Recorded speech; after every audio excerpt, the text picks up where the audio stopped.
우리가 신앙생활을 하면서 많이 듣고 많이 쓰는 말이 있다면 이제 오늘 설교의 제목이기도 한 믿음이라는 말을 많이 듣고 많이 사용할 것입니다. 믿음. 익숙하고 뭔가 좀 알 것 같긴 한데 여러분 막상 누군가가 여러분에게 진지하게 내가 교회를 다니진 않지만 뭔가 좀 신앙적으로 알고 싶은데 나에게 믿음에 대해서 말해달라 라고 하면 여러분은 뭐라고 말씀을 할 수 있으실까요? 거기다 그 사람이 당신이 그냥 경험한 믿음에 대해서 말고 나는 성경이 말하는 믿음에 대해서 알고 싶다, 그렇게 진지하게 이야기할 때 우리는 짧게라도 믿음에 관한 성경적 이야기를 해줄 준비가 되어 있어야 할 것입니다. 우리가 교회를 다니는 성도고 교인이니까요. 믿음, 내 신앙의 연수나 경험이 아니라 성경적 근거를 가지고 이야기할 수 있는 믿음에 관한 이야기. 로마서를 지금 쭉 통독을 일주일 동안 했는데 거의 매일 믿음에 관한 이야기가 나와요. 믿음, 믿는 것, 믿는 사람. 그래서 이 믿음에 관한 이야기를 로마서를 통해서 좀 풀어가려고 합니다. 오늘 그 본문의 좀 앞에 있는 1장 8절부터 좀 읽어갈 텐데요. 1장 8절의 말씀 우리 같이 한번 읽어보겠습니다. 나는 먼저 여러분 모두의 일로 예수 그리스도를 통하여 나의 하나님께 감사를 드립니다. 그것은 여러분의 믿음에 대한 소문이 온 세상에 퍼지고 있기 때문입니다. 아멘. 믿음이 세상에 퍼지고 있다라고 합니다. 여러분 믿음은요, 나 혼자 그냥 가지고 있는 것이 아닙니다. 아무도 내가 믿는 거 모르겠지. 나 혼자 믿음을 가지고 살아야지. 믿음의 방향은 내면화되는 것이 아니라 퍼져가야 하는 방향임을 이 본문을 통해 알 수 있습니다. 세상을 향해 퍼져나가야 하는 믿음의 방향성. 제가 얼마 전 설교 시간에 그런 이야기를 드린 적이 있습니다. 결혼하고 나서부터 살이 막 찌기 시작해서 여러 가지 건강 지표가 좋지 않아서 몇 달 전부터 저녁을 가급적 안 먹고 있다. 아내와 함께 그런 시간을 보내고 있는데 살이 정말 조금씩 빠지고 있는 것 같다. 그런 이야기를 한 적이 있어요. 그 이야기가 인상 깊게 들리셨나 봐요. 그래서 만나는 몇몇 성도들이 진지하게 물어보시더라고요. 목사님 배 안 고프세요? 성도님들이 저에게 어떤 말씀에 관해서 묻는 경우는 많지 않은데 그거는 진지하게 물어보시더라고요. 목사님 진짜 저녁 안 드세요? 배고프지 않으세요? 배가 고프죠. 근데 이제 오랫동안 안 먹다 보면 좀 익숙해지는데요. 언제가 좀 어려운가 하면 밖에 나갔다가 저녁 때쯤에 이제 집에 퇴근하고 들어가는데 현관문 앞에 오토바이가 시동 걸린 켜져 있는 거예요. 그 문을 열고 들어가면 그 익숙한 냄새, 교촌치킨 좋아하거든요. 아, 교촌치킨 시키셨구나. 어딘지는 모르겠으나 그 냄새가 이제 저를 힘들게 할 때가 있죠. 음식도요, 지나간 자리에 강한 냄새를 남겨요. 그것이 영향을 미쳐요. 우리의 믿음은요, 분명하게 퍼져갈 수 있어야 합니다. 믿는 자가 존재하기 때문에 그곳에는 예수님을 닮은 어떤 것이 퍼져가야 돼요. 예수님처럼 담대함이, 예수님처럼 온유함이, 예수님처럼 넉넉함이, 예수님처럼 섬김이 우리가 존재하기 때문에 우리의 가정과 우리의 일터에는 그냥 퍼져갈 수 있어야 돼. 믿음은 그런 것이거든요. 너희의 믿음이 세상에 퍼져가는 것을 내가 들었다. 우리의 믿음도 그렇게 우리 일상으로 특별히 믿지 않는 자들에게 퍼져갈 수 있어야 하고요. 또 한 가지는 이 믿음은 세상을 향해서만이 아니라 성도 간에도 서로 위로를 준다라고 12절에 보시면, 우리 12절도 같이 읽어보겠습니다. 이것은 내가 여러분과 함께 지내면서 여러분과 내가 서로의 믿음으로 서로 격려를 받고자 하는 것입니다. 서로의 믿음으로 서로 격려를 받고자 한다. 바울은 대단한 믿음의 사람이잖아요. 그냥 자기 믿음으로 자기 혼자 충분히 지킬 수 있을 것 같은데 그렇게 말하고 있지 않아요. 내 믿음으로 당신들을 격려해 주겠다가 아니라 서로의 믿음으로 서로 격려를 받는 것이, 그것이 교회요 성도 간의 믿음의 교제임을 설명하고 있습니다. 코로나 시대이지만 제가 소수의 사람들을 신방으로 만나기도 하고 전화통화를 하기도 하고 카카오톡으로 나눔을 하기도 하면서 성도님들을 만나면 바울처럼 제가 그분들의 믿음에 많은 격려를 받게 되더라고요. 제가 물론 목사지만 저와 성도님들 만나서 주로 이제 인생의 문제들을 나눌 수밖에 없죠. 목사를 만나면 이제 그렇게 되는데 사실 뾰족한 해답이 나오지 않는 경우가 더 많아요. 문제는 분명하고 우리는 답이 없어요. 그렇지만 뾰족한 답이 나오지 않아도 그 문제를 가지고 믿음으로 씨름하려고 하는 사람들 간의 교제 가운데 위로함이 있어요. 교회는 그런 곳이거든요. 부족하지만 믿음으로 살아보려고 하는 사람들, 이 문제를 가지고 하나님께 믿음으로 받아내려고 해보는 사람들이 서로 모일 때 그 교회 공동체의 교제를 통해서 하나님의 격려하심이 있더라고요. 그런 교회가 되기를 소원합니다. 우리 간에 서로 답을 주지는 못할지라도 우리가 믿음으로 같이 살아봅시다. 제가 기도하겠습니다. 할 수 있으면 주님이 도우실 것입니다. 그 가운데 서로가 서로를 격려하는 믿음의 공동체, 그것이 바로 믿음의 내용들일 텐데요. 이제 오늘 본문 16절, 17절을 보시면 이 부분은 제가 읽어볼게요. 나는 복음을 부끄러워하지 않습니다. 이 복음은 유대 사람을 비롯하여 그리스 사람에게 이르기까지 모든 믿는 사람을 구원하는 하나님의 능력입니다. 하나님의 의가 복음 속에 나타납니다. 이 일은 오로지 믿음에 근거하여 일어납니다. 이것은 성경에 기록된 바 의인은 믿음으로 살 것이다 한 것과 같습니다. 믿음을 설명하면서 여러분, 구원은 하나님의 능력입니다. 죄로 죽을 수밖에 없던 우리를 건져내신 게 하나님의 능력, 구원인데 이 구원은 믿음으로 말미암아, 믿음이라는 통로와 다리가 우리 연결되어 있을 때 구원을 우리 경험하는 거고요. 그리고 중요한 이야기를 하죠. 따옴표로 쳐져 있는 의인은 믿음으로 살 것이다. 오직 의인은 믿음으로 말미암아 살리라. 이게 우리에게는 참 어려운 주제예요. 믿음으로 산다는 것은 무엇일까? 나는 무엇으로 살아가는가?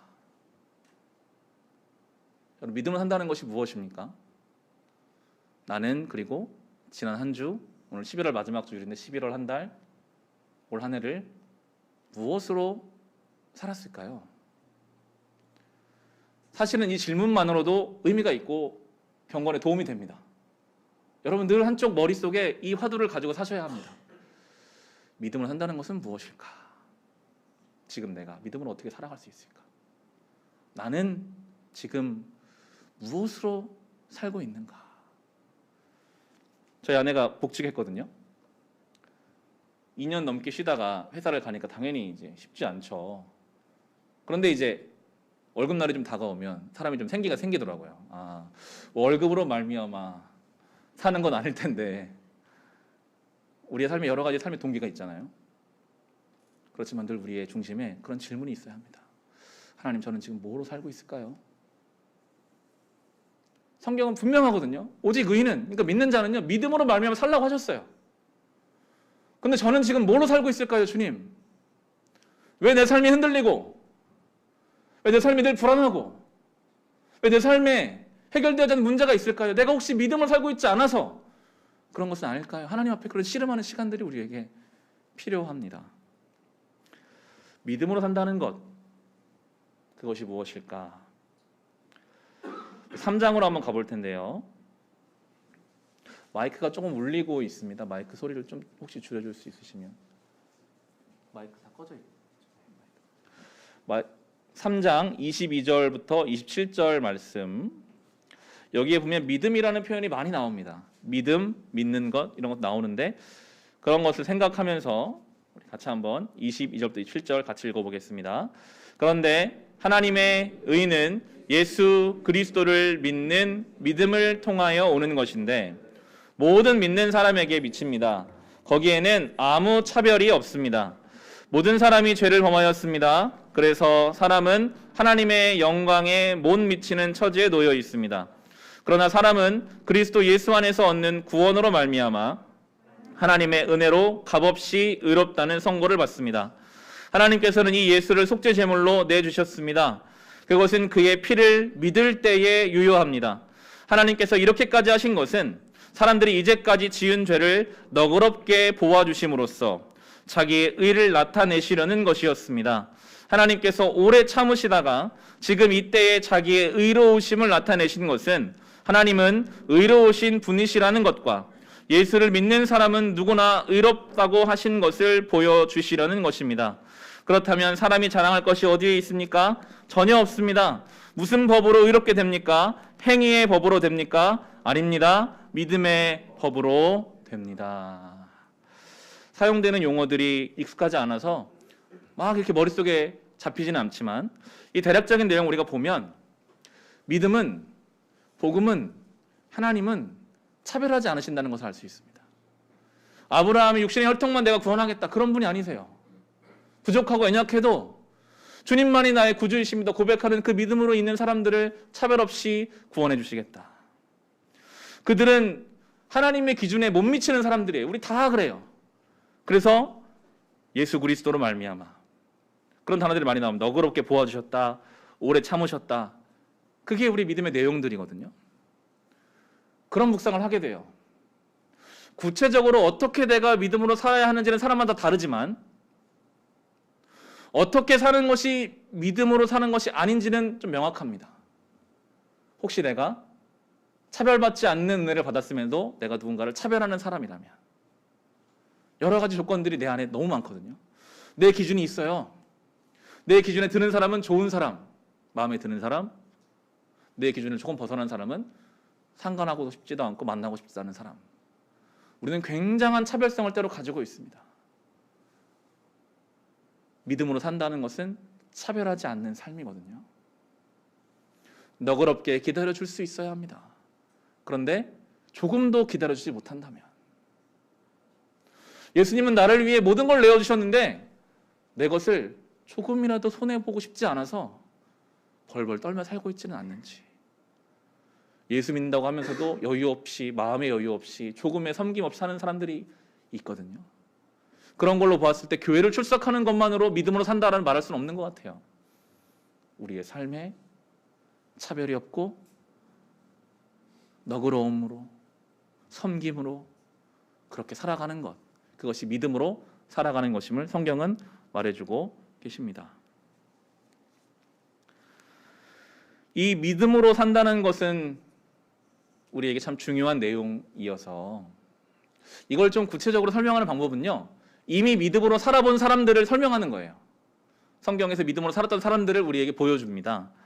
믿음하면 떠오르는 사람은 아브라함이잖아요. 로마서도 아브라함을 이야기합니다. 4장 넘어가시면 4장 17절에서 22절이 아브라함의 믿음을 우리에게 설명하는데 참 중요한 부분인 것 같아요. 4장 17절에서 22절이 아브라함 믿음을 우리에게 설명해 줍니다. 같이 한번 읽어보겠습니다. 이것은 성경에 기록된 대로 내가 너를 많은 민족의 조상으로 세웠다 함과 같습니다. 이 약속은 그가 믿은 하나님, 다시 말하면 죽은 사람들을 살리시며 없는 것들을 불러내어 있는 것이 되게 하시는 하나님께서 보장하신 것입니다. 아브라함은 희망이 사라진 때에도 바라면서 믿었으므로 너의 자손이 이와 같이 많아질 것이다 하신 말씀대로 많은 민족의 조상이 되었습니다. 그는 나이가 100세가 되어서 자기 몸이 이미 죽은 것이나 다름없고 또한 사라의 태도 죽은 것이나 다름없는 줄 알면서도 그는 믿음이 약해지지 않았습니다. 그는 하나님 약속을 믿고 의심하지 않았습니다. 오히려 그는 믿음이 굳세어져서 하나님께 영광을 돌렸습니다. 그는 하나님께서 스스로 약속하신 바를 능히 이루실 것이라고 확신하였습니다.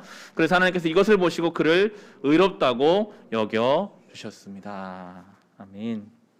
개역성경은 그렇게 표현합니다. 아브라함이 바랄 수 없는 중에 바라고 믿었다.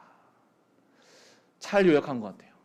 여러분, 아브라함이 하나님 75세에 부르셨어요. 75세에 내가 너를 통해 민족을 이루겠다. 그런데 100살의 자녀를 주셨어요. 25년을 기다려야 했어요. 100살에 가까우니까요. 알잖아요. 이미 나도 너무 늙었고 내 아내도 태가 죽은 자녀를 생산할 수 없는 현실이에요. 바랄 수 없는 중에 있어요. 성경은 그렇게 표현하죠. 바랄 수 없는 중에 바라고 믿었으니 하나님이 그것을 의로 여기셨다. 아무리 생각해도 바랄 수 없는 상황이지만 내 현실은 그렇지만 하나님의 말씀, 내가 분명히 너와 사라를 통해 자녀를 줄 것이다. 내 생각, 내 경험, 내 감정으로는 안 되겠지만 바랄 수 없지만 하나님 말씀이 있기 때문에 바라고 믿을 때 그게 하나님께 영광이 되거든요. 지금 우리의 삶의 시간들은 바랄 수 없는 시간을 살고 있는 것만 같습니다. 코로나는 연일 3,000, 4,000명씩 확진자가 발생하고 또 며칠 전부터는 또 다른 변이 바이러스가 생기고 있다. 그런 이야기들이 들려오는 현실이죠. 사회만 그렇습니까? 우리의 개인의 삶도 마찬가지입니다. 한 문제가 해결되면 또 다른 문제가 기다리고 있다는 듯이 우리의 삶에 찾아오죠. 바랄 수 없는 적이 있는 것 같아요. 아브라함처럼. 성경은 믿음은 그 바랄 수 없는 중에도 하나님 나 사랑하시지. 하나님 나를 지금까지 인도하신 것처럼 앞으로도 인도하시겠지.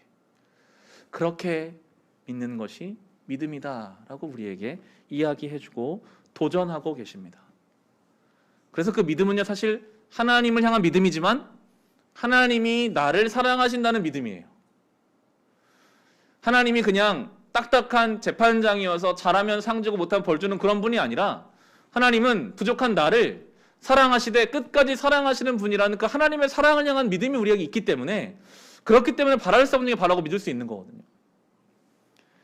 8장으로 가보겠습니다. 이 하나님의 사랑, 우리의 믿음의 내용이 되는 우리를 향한 하나님의 사랑이 얼마나 큰지요. 8장 1절과 2절 같이 읽어보겠습니다. 그러므로 그리스도 예수 안에 있는 사람들은 정죄를 받지 않습니다. 그것은 그리스도 예수 안에서 생명을 누리게 하는 성령의 법이 당신을 죄와 죽음의 법에서 해방하여 주었기 때문입니다. 아멘. 하나님은요 우리를 정죄하지 않으세요. 사실 우리는 정죄받아 마땅하거든요. 얼마나 여러분 우리가 기도한 대로 살지 못했습니까? 정죄받아 마땅하거든. 너 말은 그렇게 하고 왜 그렇게 못 살아? 너 네가 받은 은혜가 얼마나 많은데 왜 나눠주지 않아? 수없이 우리를 정죄하시고 3아웃제 해가지고 3번 정죄했는데 안 된다 그러면 너를 잘라버리고 너는 자녀도 아니다. 그렇게 하셔야 마땅할 것 같은데 주님은 우리를 사랑하시기 때문에 정죄하시는 게 아니라 우리가 잘못 가면 우리를 훈계하시죠. 경책하십니다. 돌아올 수 있도록. 사랑으로 우리를 이끌어주시는 주님이시기 때문에 여러분은 정죄당하지 않습니다. 왜냐하면 주님이 우리의 부모가 되시기 때문인데요. 14에서 16절이 우리에게 그렇게 하나님과 우리의 관계를 설명해 줍니다. 14에서 16절 같이 읽겠습니다. 하나님의 영으로 인도함을 받는 사람은 누구나 다 하나님의 자녀입니다.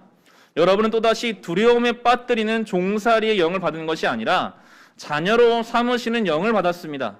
그래서 우리는 그 영으로 하나님을 아빠, 아버지라고 부릅니다. 바로 그때에 그 성령이 우리와 영과 함께 우리가 하나님의 자녀임을 증언하십니다. 아멘. 두려움에 빠뜨리는 종살이 영이 있어요. 이제 하나님 내 기도 안 들어주시겠지. 내가 기도도 안 하고 말씀도 안 읽었으니까. 내가 코로나라고 내 마음대로 살았으니까 이제 하나님 나를 미워하시지 않을까. 다 그것은 거짓입니다. 하나님 사랑 그런 사랑 아니에요. 어느 부모가 자녀가 좀 잘못했다고 해서 그 자녀를 정죄하고 저주하겠습니까? 비정상적인 부모죠. 하나님은요 우리를 그렇게 사랑하지 않으십니다. 우리를 자녀, 누구보다 사랑하는 모든 걸 다 바칠 만한 그런 자녀로 사랑하신다는 것을 우리가 믿을 때 그 믿음이 우리를 살게 하거든요. 그게 믿어지면 이제 이런 고백들이 가능해요. 18절에 보시면 현재 우리가 겪는 고난은 장차 우리 나타날 영광과 견주면 아무것도 아니라고 나는 생각합니다. 28절에 보시면 하나님을 사랑하는 사람들 곧 하나님의 뜻대로 부르심을 받은 사람들에게는 모든 일이 서로 협력해서 선을 이룬다는 것을 우리는 압니다. 나를 향한 하나님의 사랑을 믿고 아는 사람은요, 그런 사람도 현재의 고난은 있어요. 현재의 고난. 그런데 현재의 고난보다 장차 주님이 나를 향해 마련해 놓으신 그 영광과 하나님의 선을 믿기 때문에 현재의 고난을 이길 수 있는 거거든요. 하나님의 사람들은 모든 것이 협력하여 선을 이룬대요. 그 모든 것은 당연히 안 좋은 일도 들어가거든요. 나의 삶에 왜 이런 시간을 내가 지내야 하는가? 왜 이 문제는 해결되지 않는가 하는 그것까지도 합력하여 주님은 선을 이루신다라는 것이 우리의 믿음의 내용이에요. 그게 하나님의 사랑이 믿어지는 사람은 받아들여지게 되는 건데 참 어려운 것 같아요. 우리들 현재를 살기 때문에 장차 올 영광은 난 잘 모르겠고 현재의 고난이 너무 아프거든요. 굉장히 현실적인 문제잖아요. 제가 아이들을 양육하니까요, 제일 기쁠 때가 일찍 잘 때입니다. 7시 잠이 든다. 야, 내가 오늘 은혜 받았구나. 7시에 자는구나, 아이들이 자면 물린 일도 할 수 있고 아내와 대화도 할 수 있고 그런 시간들이 있죠. 이 아이가 안 잘 때 저희 아들이 노는 걸 엄청 좋아하거든요. 자려고 불 끄면 불 끄지 말라고 막 울어요. 자기 놀아야 된다고. 놀고 싶어요. 불 끄지 마세요. 어떻게 아까 자는지 모르겠어요. 놀고 싶어가지고. 이 아이가 10시, 11시까지 안 자고 막 버티기 시작하면 부모들은 짜증이 나는 거죠. 빨리 재워야 뭐 다른 걸 하는데. 현재의 고난이라고 부르기도 민망한 현재에 당면한 나의 감정의 문제, 상황의 문제, 누군가의 관계가 장차 올 그 영광을 너무 쉽게 가려버리는 것 같아요.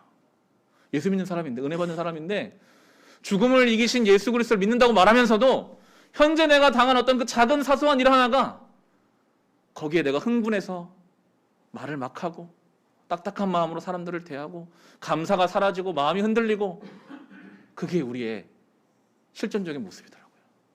현재에 당한 고난. 우리의 믿음은 현재의 고난이 장차 나를 위해 마련해 주신 그 예수 그리스도의 사랑과 비교할 수 없는, 이거 아무것도 아니다, 그렇게 오늘을 살아갈 수 있는 것, 그것이 믿음으로 살아가는 삶인 것입니다. 정말 감사한 건 이제 35절, 39절에 나오는 이제 우리가 마지막에 부를 그 사랑이라는 찬송 후렴구도 이런 내용인데요. 감사한 것은요, 설령 우리가 현재의 고난에 매몰돼서 믿음 없는 사람처럼 말하고 낙심하고 절망해도, 여러분이 바쁘다는 핑계로 기도 하나 하지 못하고 말씀 하나 보지 못하고 믿지 않는 사람과 다를 바 없이 세상 속에 살아간다 할지라도, 저와 여러분이 이미 그리스도 사랑 안에 있는 사람이라면 그 무엇도 우리를 그리스도 사랑에서 끊을 수 없고, 결국 주님은 그렇게 우리를 끌어당겨서라도 인도해 가실 거라는 그 믿음, 그게 우리의 믿음이 하나님의 사랑이거든요. 35절 39절 말씀 우리 같이 한번 읽어보겠습니다. 누가 우리를 그리스도의 사랑에서 끊을 수 있겠습니까? 환난입니까? 곤고입니까? 박해입니까? 굶주림입니까? 헐벗음입니까? 위협입니까? 또는 칼입니까? 성경에 기록한 바 우리는 종일 주님을 위하여 죽임을 당합니다. 우리 도살당할 양과 같이 역임을 받았습니다. 한 것과 같습니다.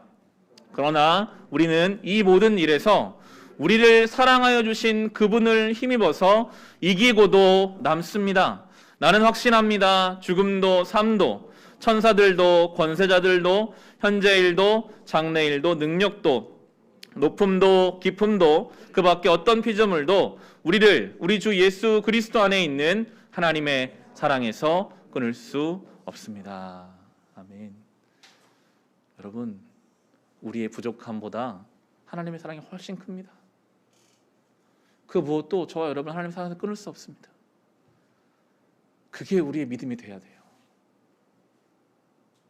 그 무엇도 나를 주의 사랑에서 끊을 수 없지. 이 부정적인 감정도 삶의 어려움도 하나님의 사랑이 나를 끊을 수 없지. 그 믿음이 우리 안에 있으면요, 넉넉히 이기고도 남습니다. 그 사랑이 우리를 넉넉히 이기게 하실 것입니다. 중요한 질문이죠. 믿음으로 어떻게 살아갈 것인가 쭉 이렇게 함께 살펴봐 왔는데요. 한 주간 계속 질문하게 되더라고요. 하나님, 믿음으로 산다는 것은 무엇일까요? 어떻게 나누면 좋을까요? 저에게는 어제 본문이었는데 로마서 12장에 나오는 여러 내용들이 구체적으로 믿음으로 산다는 것에 대해서 우리에게 이미 설명하고 계시더라고요. 우리 12장 2절부터 한번 볼 텐데요. 12장 믿음으로 사는 구체적인 삶의 내용들이 이미 성경에는 기록되어 있습니다. 12장 2절 말씀부터 우리 2절 같이 읽어보겠습니다. 여러분은 이 시대의 풍조를 본받지 말고 마음을 새롭게 함으로 변화를 받아서 하나님의 선하시고 기뻐하시고 완전하신 뜻이 무엇인지를 분별하도록 하십시오. 아멘. 그럼 시대마다 풍조가 있습니다. 흐름이 있습니다.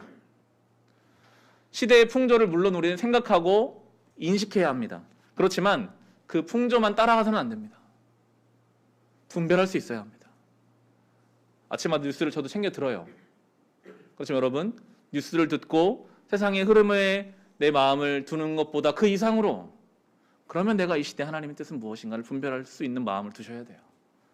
안 그러면요 그냥 딸려가게 돼 있습니다. 분별하지 못하고. 믿음으로 산다는 것은 이 시대의 풍조 속에서 내가 어떻게 하나님의 뜻을 분별할 것인가, 말씀과 기도로 우리의 삶을 그렇게 구별해 가는 것이 믿음으로 살아가는 것이고요. 이제 9절부터 21절에는 더 구체적인 내용들이 쭉 나오는데요. 길지만 읽어보려고 하는데 여러 내용들이 담겨져 있어요. 여러분의 성경이시라면 제가 읽을 때 눈으로 따라오시면서 혹시 성령께서 나에게 구체적으로 요구하시는 내용은 없을까? 믿음으로 산다는 수많은 내용들이 있거든요. 9절부터 21절 제가 읽어드릴게요. 한번 눈으로 따라가 보시면 좋겠습니다. 사랑에는 거짓이 없어야 합니다. 악한 것을 미워하고 선한 것을 굳게 잡으십시오.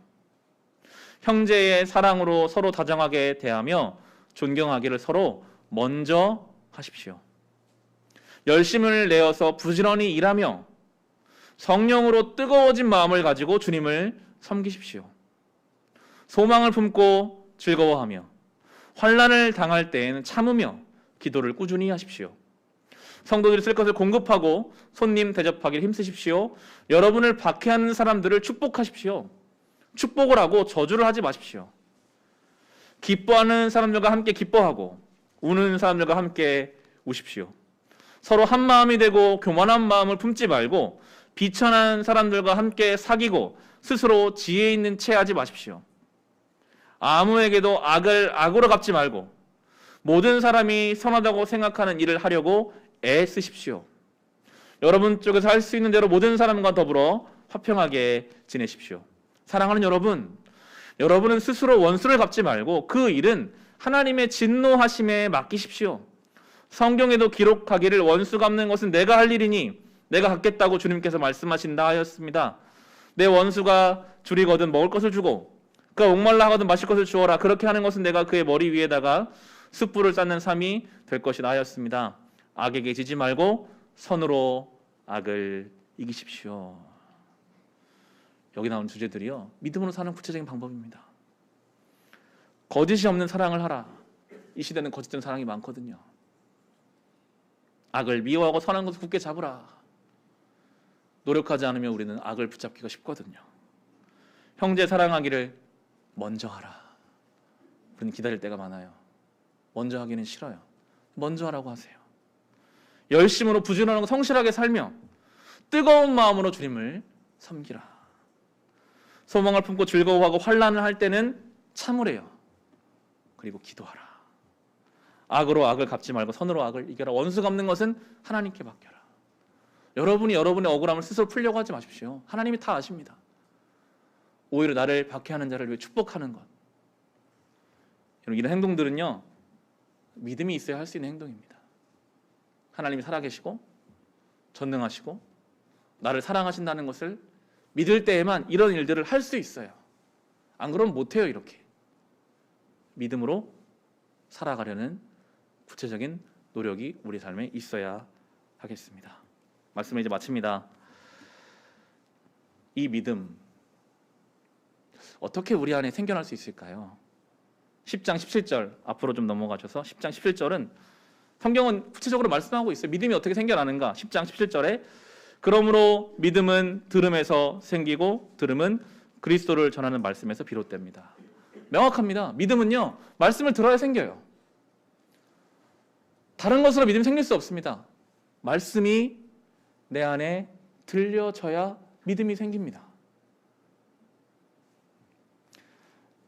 우리 새벽에 요즘에 신약 통독을 하고 있는데 이제 내년 1월 1일부터 다시 이제 생명의 삶으로 매일매일 큐티 묵상을 시작하려고 합니다. 누가복음 본문이에요. 1, 2, 3월은 누가복음을 함께 이제 묵상해 갈 것인데, 그래서 1월, 2월에 또 신앙훈련 성경반을 오늘 광고 시간에 내겠지만 또 준비하고 있습니다. 보통은 누가복음과 사도행전은 한 책으로 연결되어 있었다고 보기 때문에 같이 묵상하는 게 좋거든요. 그래서 매일매일은 누가복음 묵상하고 금요일마다 사도행전 말씀을 나누는 1, 2월을 지금 계획하고 준비하고 있습니다. 왜 자꾸만 교회에서 이런 거 할까요? 말씀을 들어야 믿음이 생기거든요. 그거밖에는 믿음이 생기는 방법이 없거든요. 주중에 한 성도분 만나는데 바쁘지만 새벽에 헬스장에서 개인 PT를 일주일에 2번 받는데요.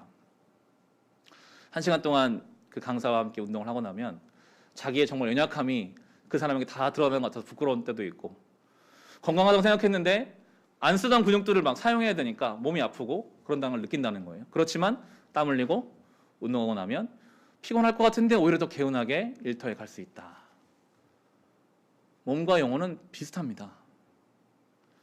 우리가 주일에 한 번 와서 말씀을 듣는 것으로 우리가 안 쓰고 안 다뤄지는 부분들이 있을 수밖에 없어요. 여러분, 결단하고 작정하셔서 말씀을 매일 꾸준히 묵상하려고 하고, 할 수 있다면 책을 사도행전처럼 책 하나를 교회에서 할 때마다 정해서 꾸준히 따라가는 것이 좋습니다. 내가 그냥 마음에 드는 말씀만 들으려고 하는 것이 아니라 교회에서 제공된 어떤 일정들이 있을 때 사모하는 마음으로 참여하시면 그 가운데 그 들음으로 우리의 믿음이 생겨나는 것을 경험하게 될 것입니다. 그럴 때 우리도 아브라함처럼 바랄 수 없는 중에 바라고 믿음으로 하는 경험을 돌릴 수 있습니다. 그럴 때 현재의 고난을 장차올 영광으로 말미암아 오늘의 고난을 넉넉히 살아낼 수 있습니다. 합력하여 서로 이루시겠지. 하나님이 나의 어려운 시간까지 선을 향해 이끌고 가시지 라고 오늘을 소망으로 버텨낼 수 있는 것입니다. 말씀을 들음으로 믿음이 생겨나고 그 믿음으로 구체적인 삶의 시간들을 살아갈 수 있는 우리 교회, 저 여러분 될 수 있기를 주의 이름으로 축원합니다. 이 시간 주신 말씀으로 개인의 기도 제목으로 먼저 기도하실 때, 하나님